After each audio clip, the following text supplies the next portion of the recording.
Hi, good morning, good afternoon, good evening, whatever time it is, wherever you find me. I am Jenna Ross, owner of Spiritual Savage Mindset Strategy Coaching. I am a psychic, card reader, channeler, medium, spiritual coach, and spiritual guide.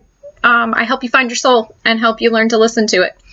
So whatever you want to call me, I'm good with it. I also want to thank you guys for not hassling me when I don't do my hair and makeup. The only thing I have gotten hassled for so far is if I don't put my earrings on.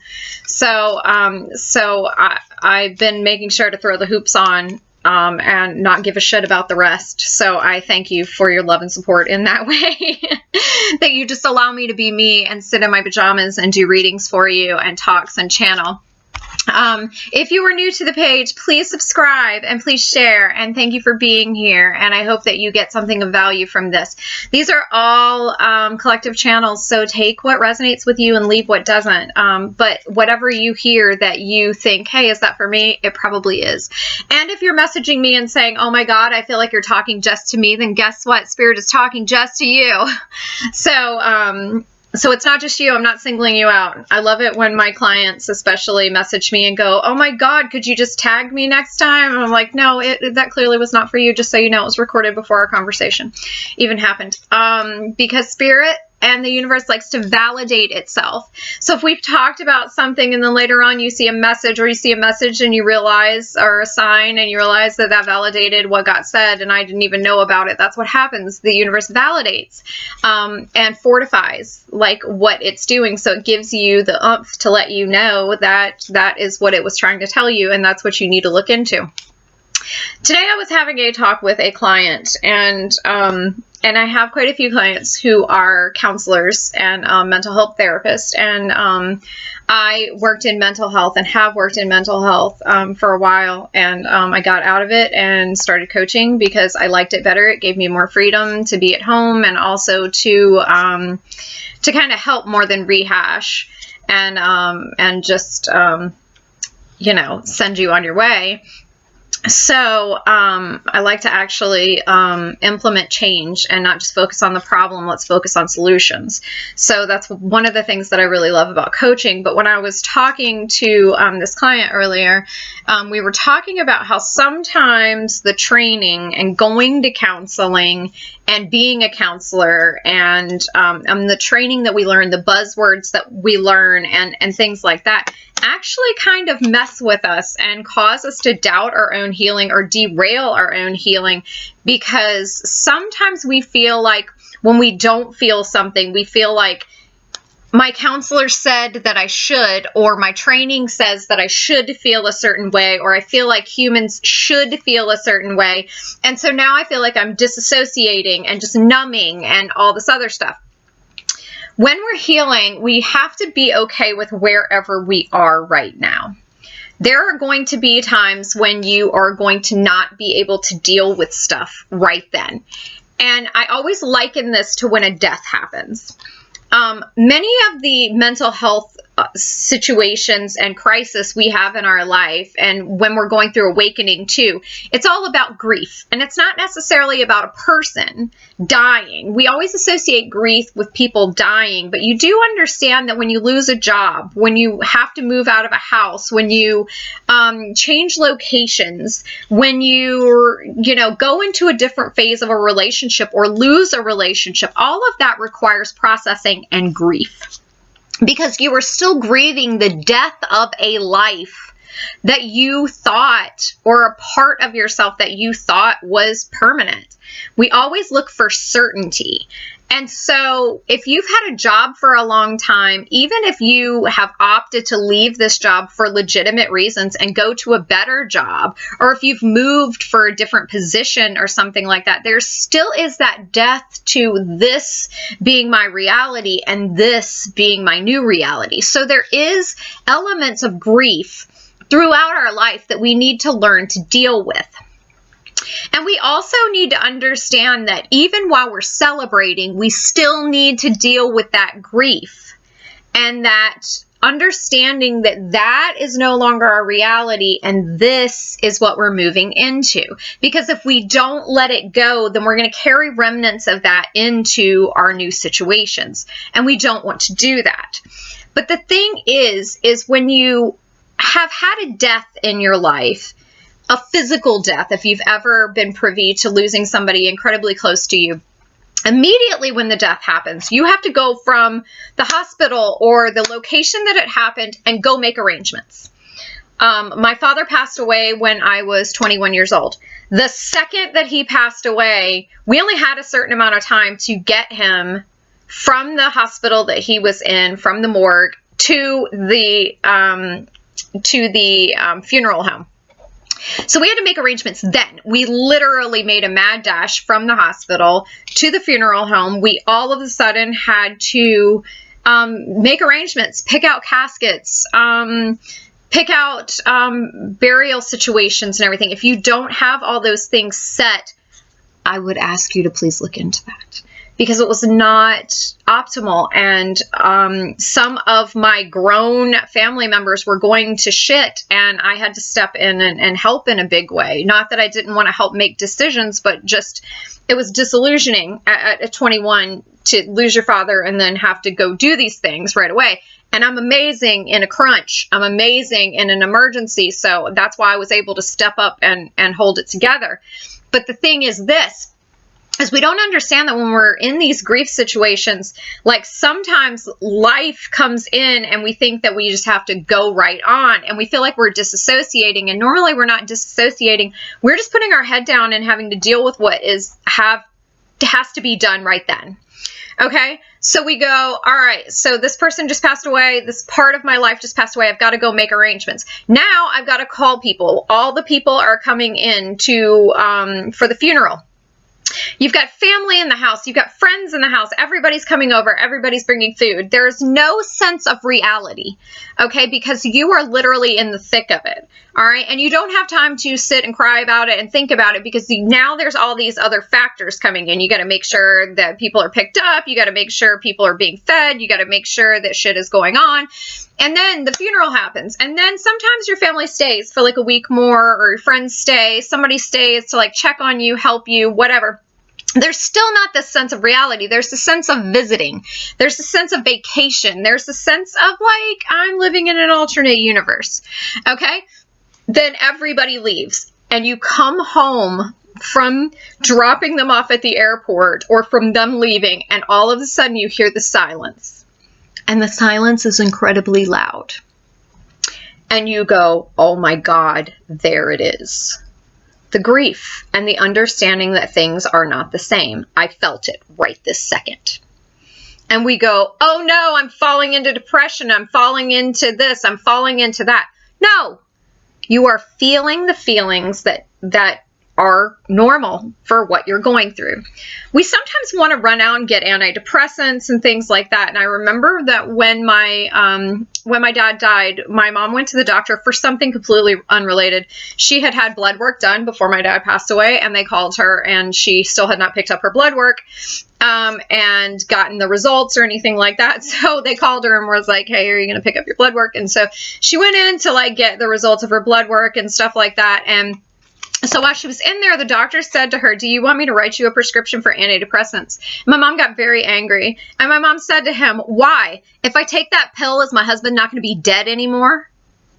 And I thought, it's a really valid point. And I was in college. I was a senior in college getting a mental health degree.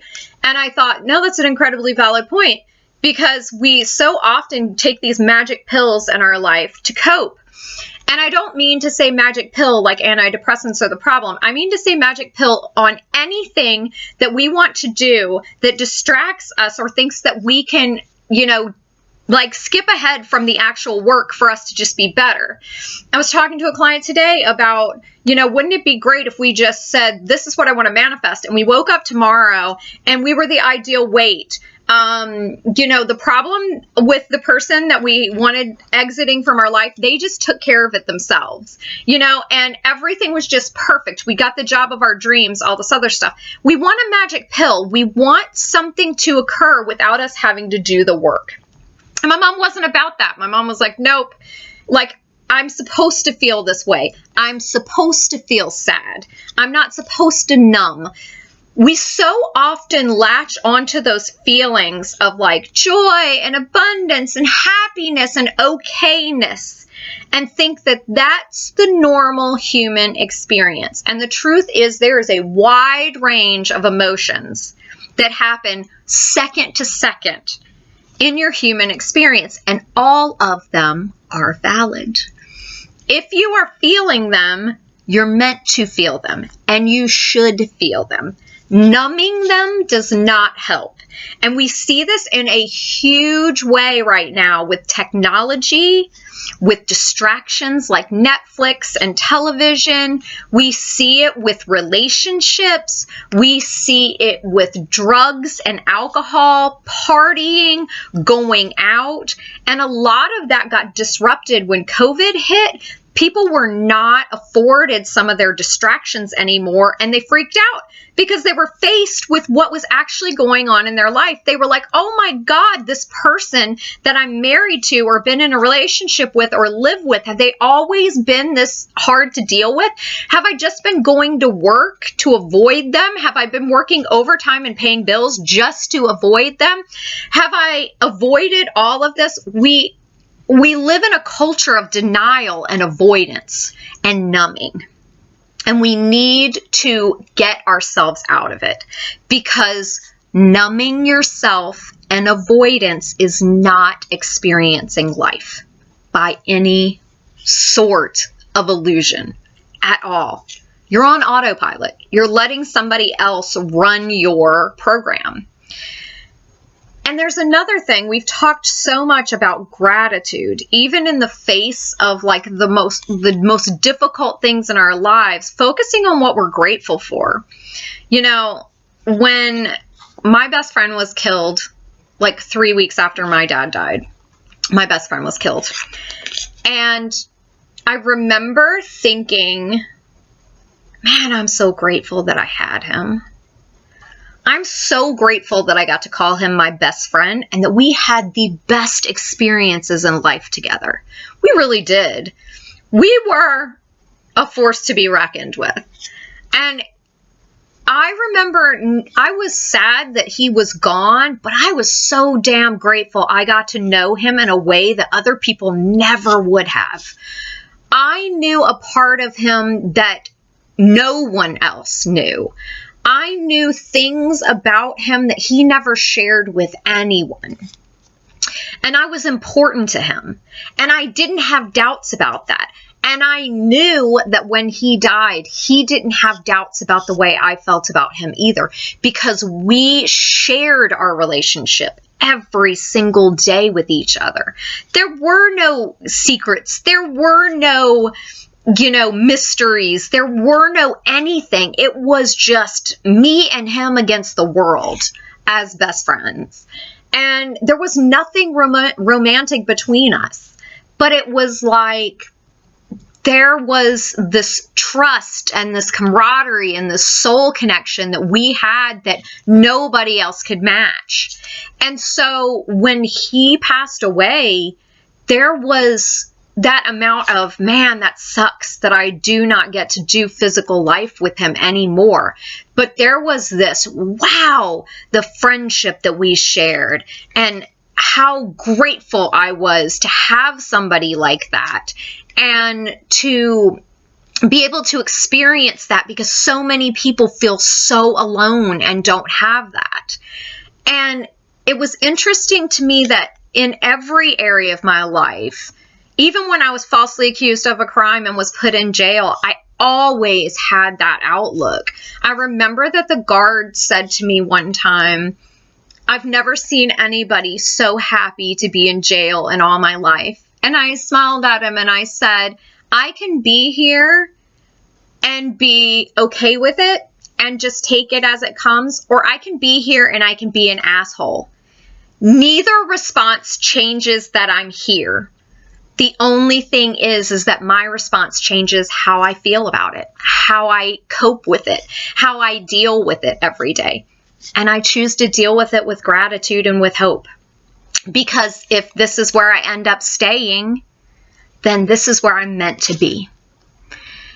And I remember he shook his head and said, you don't belong here. And I said, yeah, I don't. But right now, this is where the universe has me. And so I have to be grateful for it because I'm supposed to learn something from it. And I did. I learned a magnitude of things. And I met an incredible base of people that I never would have been able to connect with otherwise. And because of my experience, I've been able to connect with other people who have never been able to share their experience or their shame with other people because of the things that have happened to them.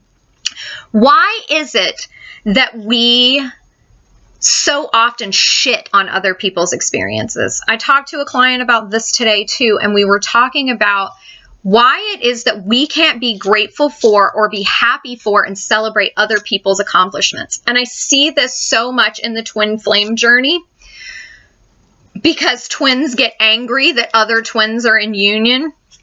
They know another twin and they're getting close to union, or they're in connection and conversation with their twin. And you go, yeah, but I've done all the work and I'm doing all the work and I've done this for a really long time. Like, why the hell do they deserve their union and I don't deserve my union? And I always say, when you feel that way, you're not ready for your union. Whenever I see other twins that go into union, I always get misty-eyed. We have a friend right now who is coming close to union with his twin. And my current best friend and I are just over the moon for him. Like, you would think it was our own union, like, for as excited as we are and for as closely as we watch what's going on with them. Because even talking about it and thinking about it sometimes with my friend, I tear up because I think, oh my God, how wonderful for them. Because for me, a win for the collective is a win for me. Like, you know what I mean? It's a win for all of us as twins when one of us unites. It brings us all closer to our union. It brings us all closer to our healing. It brings us all closer to our awakenings. It brings us all closer to, like, the goal of, like, helping humanity, because that is the goal of twin relationships, is to, you know, do the work and to bring humanity into a new consciousness. So why is it that when you're in a relationship and things are going really well and people don't want to do the work, they bypass that and want the magic pill, or they try to shit on your good time? They go, oh, well, you have sex every day in your relationship? Just wait till you're 10 years in and you have 12 kids and you have bills to pay and you're working 20 hours, you know, a day and blah, blah, blah. Like, why can't you just say, hell, I wish I could have that, and go home and try to create that? Why do we have to be so bitter? Why do we have to look for reasons and say that other people who are in joy and abundance did something wrong, or are lying about it, or are giving the highlight reels, or are being fake or phony? And you know what the problem is because all of these bitter, unhappy people are not being in integrity, and they're giving the highlight reels on Facebook and Instagram and Twitter and on all of your Tumblrs and shit, where we're posting pictures and showing everybody how fucking happy we are. And it's a lie. And then we look at other people who are genuinely happy, genuinely winning in their life, and we shit on it. You know why? Because we don't want to believe that it's possible.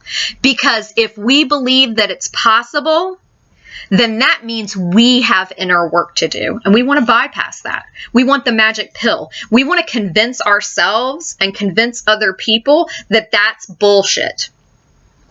I'm going to tell you that I don't care how many highlight reels you throw out there, the truth is in the fruit.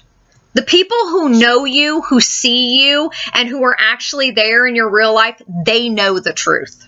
They feel the energy, and they know the truth. You know what I'm saying? I know that sometimes we see situations and we go, oh my God, that blindsided me so much. But the people who were close to those people, they knew. And the reason that they knew is because these people were hiding their actual discontent. They were hiding the problems underneath of the highlight reels and the shit that they show to everybody else. Why is it more important to look happy and for other people to think we're happy than it is for us to actually be happy? Because I'm going to tell you this right now. There is nothing in my life more important than me being in authenticity with myself and being in alignment with myself. And me lying about my situation or only showing you the good things and not the struggles does not help you to process. It does not help me. It isolates me and it makes me alone. It makes me so that I can't connect with people because I can't tell them the truth, or they're going to think I'm a fraud, or they're going to know that my lies aren't true. It isolates you and it makes you alone and it makes you sad and depressed. And this is exactly, it's not that people don't reach out. A lot of times you'll see people who kill themselves and everything like that. And you go, I thought I was a really good friend to them. Why didn't they just say something? They didn't say something because they were in shame. It wasn't that you weren't being a good friend. It wasn't that a lot of people weren't available for them to talk to. They were in shame and they had been hiding this and isolating themselves for so long that it was better for them to remedy this with committing suicide than it was for them to admit that they had been hiding this and ask for help. I know.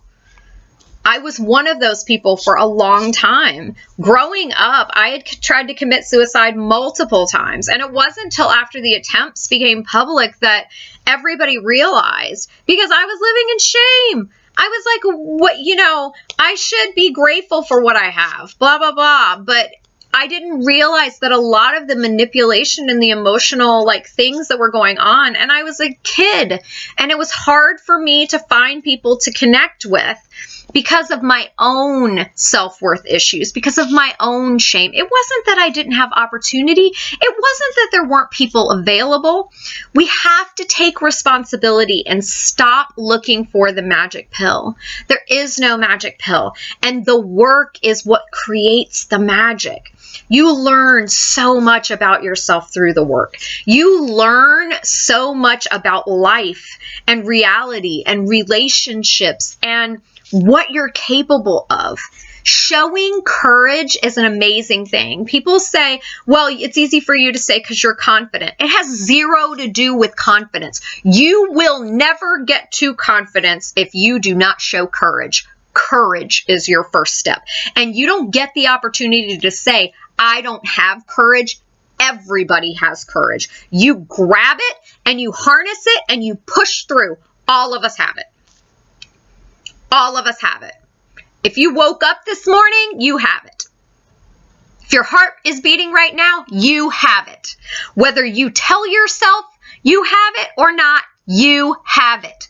You just won't let yourself access it because you're telling yourself you don't have it. You can't hold something in your hand all the time and then lie and look around and tell people you don't have it.